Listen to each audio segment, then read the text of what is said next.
The former U.S. embassy here in Tehran has had a profound and dramatic influence on Iran's history.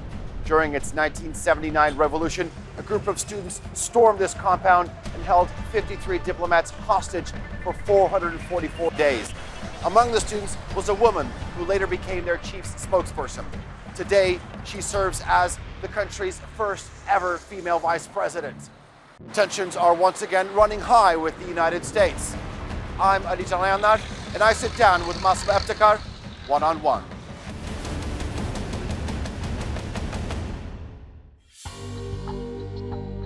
The actions that the American government took in pulling out from the nuclear deal and imposing sanctions on the Islamic Republic of Iran were illegal and contrary to the Security Council resolution in this regard.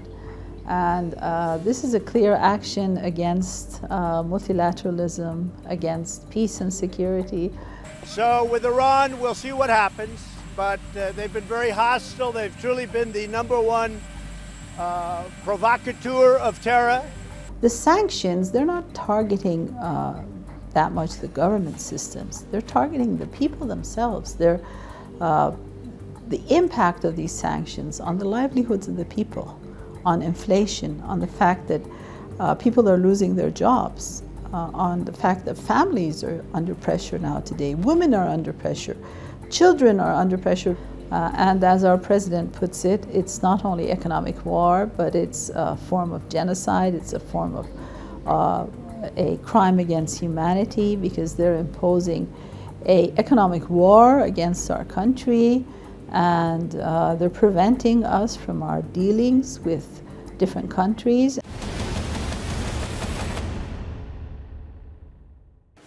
Ms. Masoumeh Ebtekar, thank you very much for speaking with us. I'd like to start off with the most recent developments and the attacks on multiple oil tankers in the Gulf. U.S. President Donald Trump has has left little doubt as to who he thinks is behind these attacks. The United States has provided, quote, evidence in terms of video and photographs of the IRGC removing unexploded mines from the sides of these damaged oil tankers. If not you, who is behind these attacks?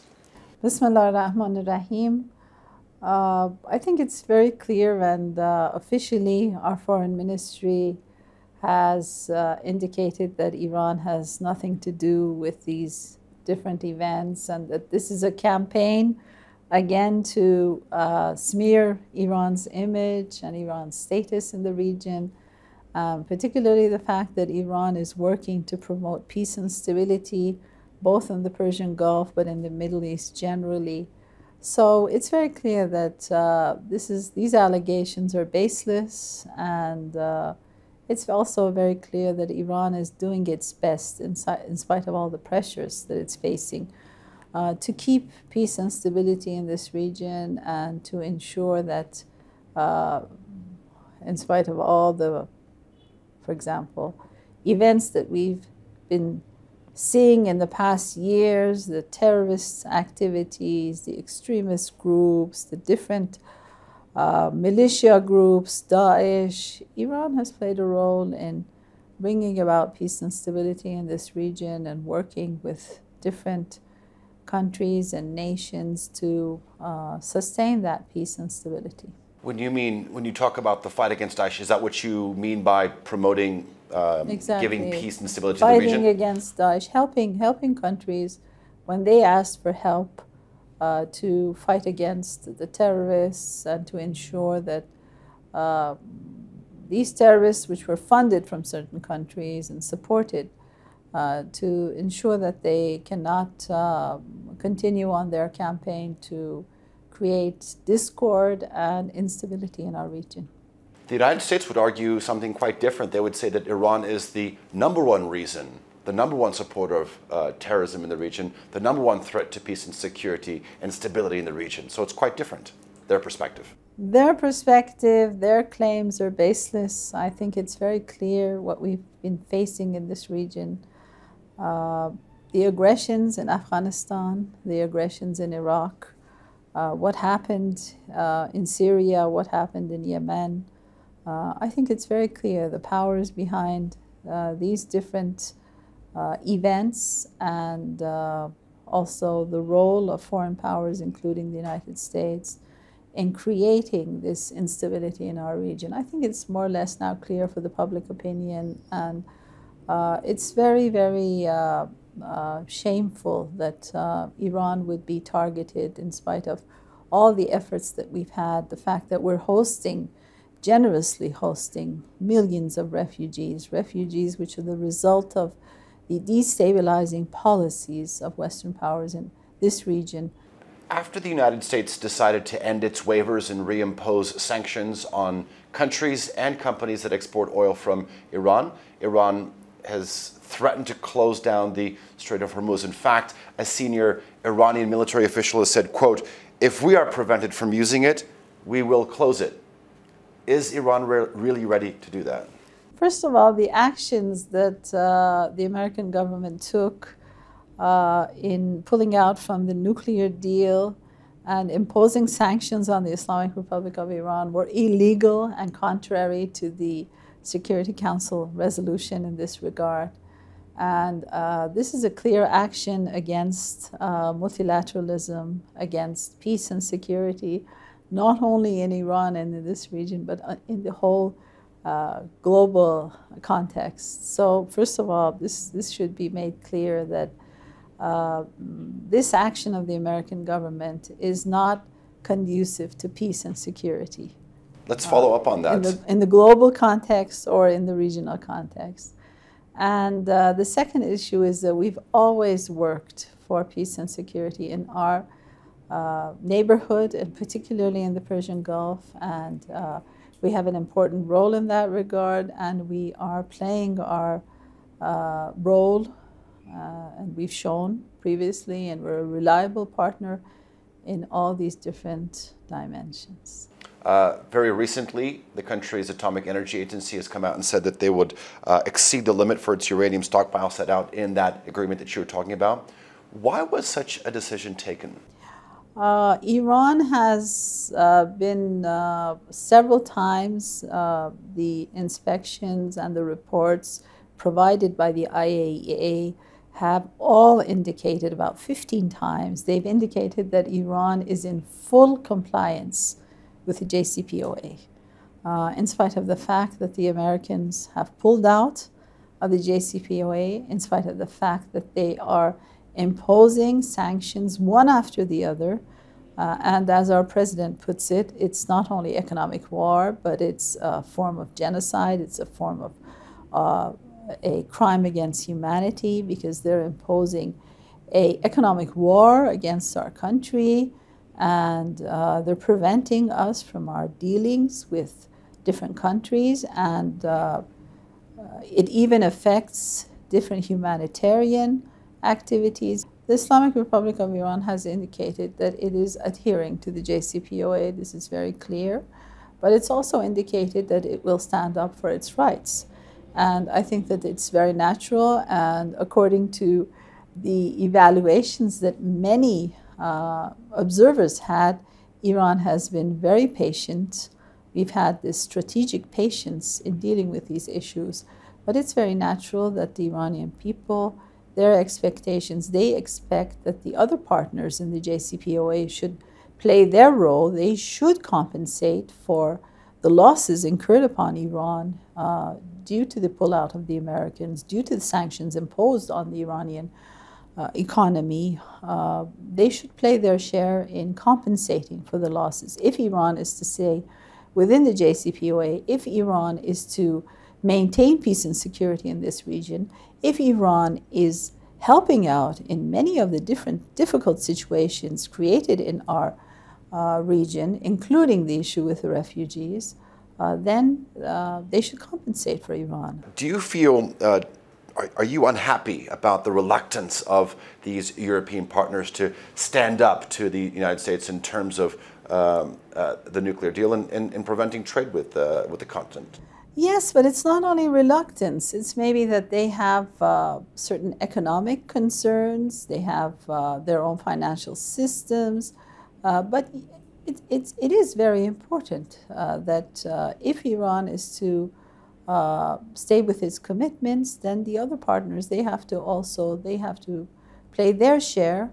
And it's very important. It's important for our society because, see, the sanctions, they're not targeting that much the government systems. They're targeting the people themselves. They're, the impact of these sanctions on the livelihoods of the people, on inflation, on the fact that people are losing their jobs, on the fact that families are under pressure now today. Women are under pressure.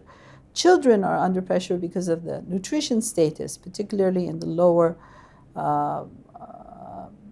classes, economic classes. You see that the issue of inflation is having its impact on the livelihoods of our people. The government is trying to compensate. So you say these sanctions affect the ordinary Iranian people much more than it does the government. Yes. Do you think perhaps the United States would be using this as possibly to kindle another revolution? This was initially what they thought. Initially, they had given this certain very radical elements of the American government.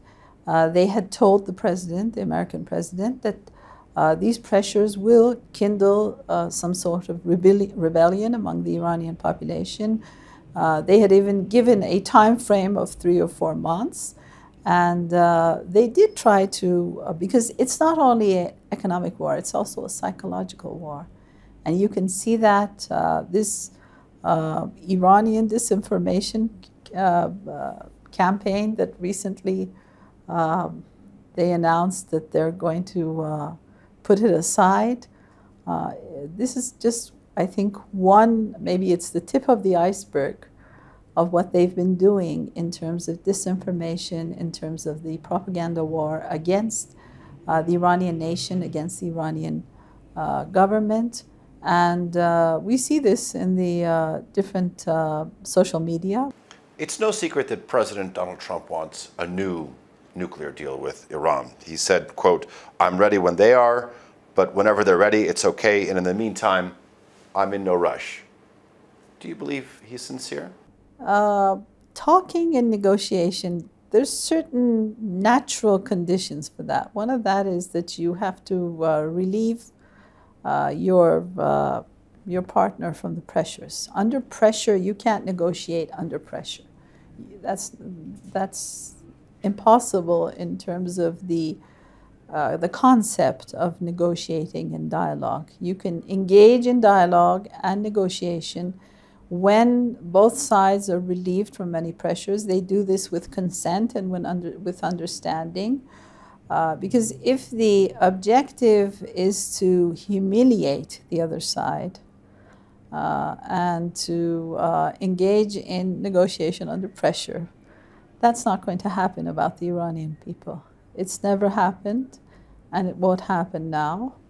And I think it's very clear that the natural reaction is that first you have to take off these pressures and change course, and then you come to the reality that if you were concerned about the nuclear proliferation, the JCPOA was a deal to ensure that there's no nuclear proliferation in Iran.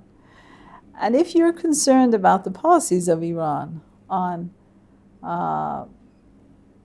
again, nuclear proliferation, the fatwa, the very clear position of the supreme leader on this issue, I think it's very, very evident that Iran is not pursuing a bomb at the same time that many countries in this region already have a bomb, including the Zionist regime, and they're threatening their neighbors and other countries with that.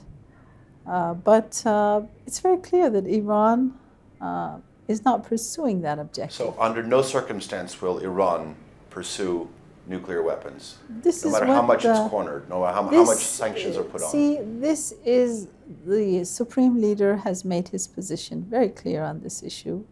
The JCPOA is very clear on this issue. It's our right to pursue nuclear technologies. We have the right, and we are quite advanced in different dimensions of nuclear technologies. Iran is a significantly advanced country in terms of different scientific fields and scientific areas of research, including nuclear research, including nuclear technologies. I think that it's a very natural right of Iran to pursue its objectives in that dimension. Where do you see all this going? It's very clear that both sides have sort of stepped up the confrontation. Where is this all going? I hope that ultimately there is a balanced resolution where the rights of the Iranian people will be recognized.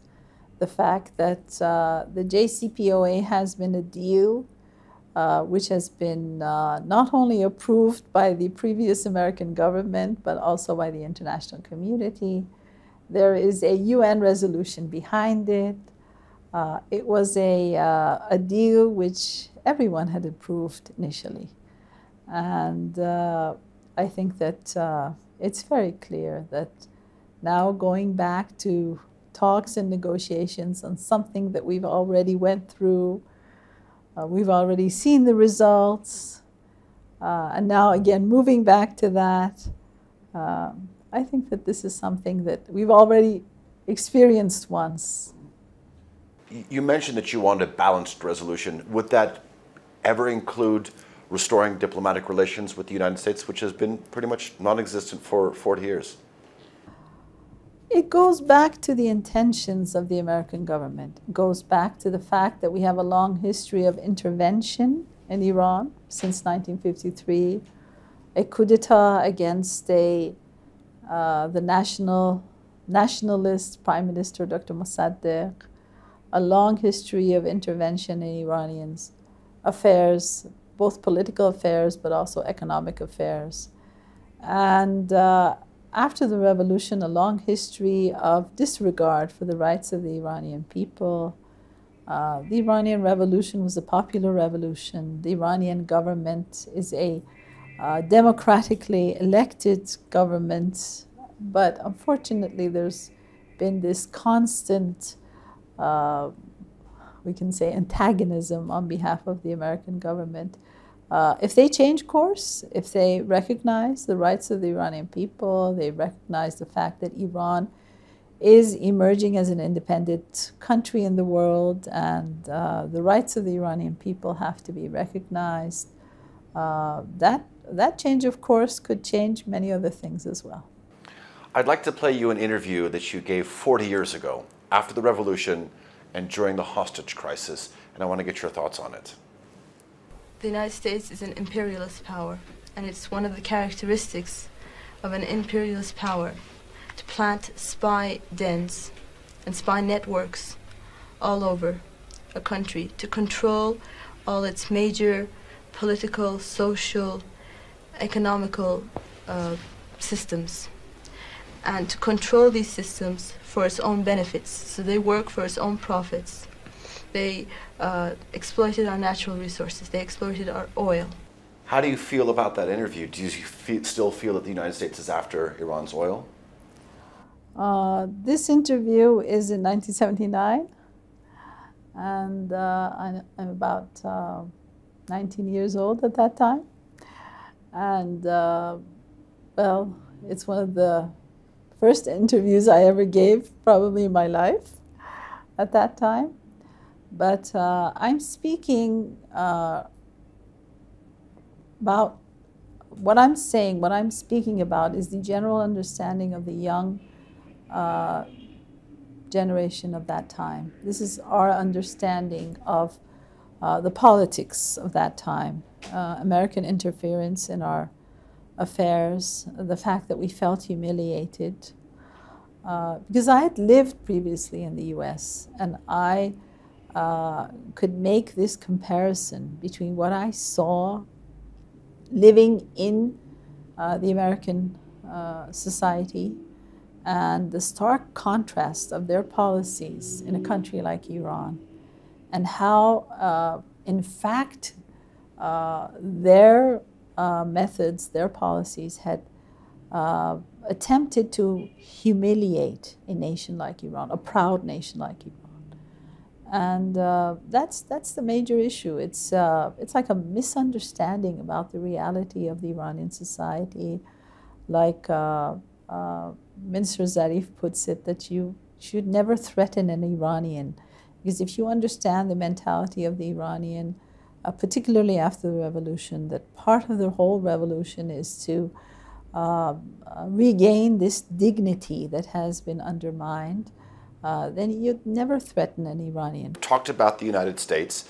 Iran's foreign minister, Mr. Javad Zarif, often refers to as the B team, Bolton, Bibi, bin Salman, and bin Zayed. How much do you think countries like Israel, countries like Saudi Arabia are playing in this sabotage diplomacy, as Mr. Zarif calls it, and this propaganda war? It's very clear that they are. They're investing, they're spending, they're creating groups. They have cyber groups. Some of them are, they're working on satellite networks. They have different satellite networks to promote their vision or their particular viewpoint of different political developments. Yes, they're working on this. This is an area where they're investing because the public, they understand that the public opinion in Iran is very important. They understand that the people have taken part in politics in Iran on the basis of their understanding. They've voted for President Rouhani for 2 terms on the basis of their understanding of President Rouhani's plan and President Rouhani's approach on Iranian politics, Iranian economy. And they now have realized that they have to change that understanding. They have to change that attitude. They have to create a drift between the people and the government. And if they succeed in creating that drift, then they can work on shifting the public opinion. And this is what they've been investing on. Let's talk a little bit about Syria. I know we don't have a lot of time left, but the Iranian military as well as paramilitary groups have actually had a presence in Syria, helping the regime sort of get the upper edge in this 8-year-old civil conflict. What does Iran want in Syria specifically? I know you said that you wanted, that they're fighting, promoting security and peace by defeating Daesh, but specifically with the regime. Specifically, Iran was invited on behalf of the Syrian government, in some cases on behalf of the Iraqi government, to help them, to assist them, to provide them with the experience that Iran has in dealing with terrorism and dealing with these different military adventures that terrorist groups like Daesh have been pushing for in Syria and Iraq. And Iran, as I mentioned, is working to establish peace, to establish security in the region, working with his partners, working with different nations. And this is what we're looking for. And we think that it's very, very important because the Zionist regime is pushing for more insecurity, destabilizing the region, and this is an issue of concern. This is our region, this is our neighborhood. It's very natural that we would be concerned about what's happening in our neighborhood. The question is, certain countries that are coming from another continent overseas to this neighborhood, what are they doing here? I know that you're referring to the United States, but Iran's stance, many top government officials have said that we want good relations with Saudi Arabia. Describe to me how one has a good relationship with what many describe as an archenemy or arch rival.